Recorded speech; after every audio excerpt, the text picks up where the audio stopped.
भाई मौत आ जाए पर स्कूल जाने के दिन वापस ना आए। कल मैं सो रही थी और मुझे एक सपना आया कि मैं एग्जाम की तैयारी करके गई हूँ। जब पेपर सामने देखा तो मैंने रियलाइज किया कि मैं कोई और ही सब्जेक्ट पढ़ के आ गई। 14 साल हो गए हैं स्कूल छोड़े हुए, पर उस ट्रॉमा ने मुझे आज तक नहीं छोड़ा है।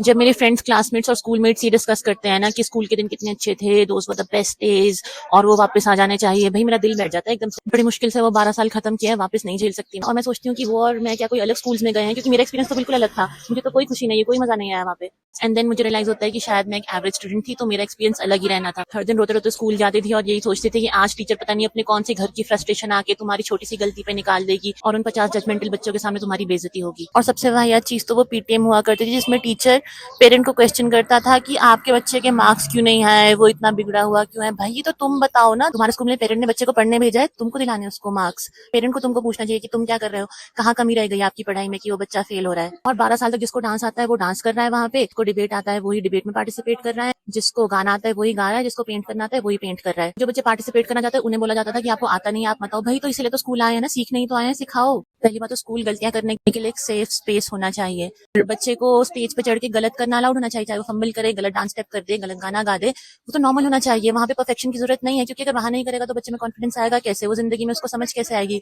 कि वो क्या कर सकता है क्या नहीं, उसको पोटेंशियल कैसे पता चलेगा। 12 साल बेइज्जतियां और जजमेंट करने के बाद वो टीचर्स अब मेरी एग्जीबिशंस में आती हैं और बोलती हैं वाह आप पेंट भी करते हैं, हमें तो पता ही नहीं था, we are so proud of you. भाई जो आर्ट मैं 3rd स्टैंडर्ड में शुरू कर सकी थी वो मैंने 30 साल में शुरू किया, क्योंकि मुझ में कॉन्फिडेंस ही नहीं था, कभी मौका ही नहीं मिला। आपको पता है आज मेरी लाइफ का बेस्ट पार्ट क्या है? कि सुबह उठ के स्कूल नहीं जाना पड़ता।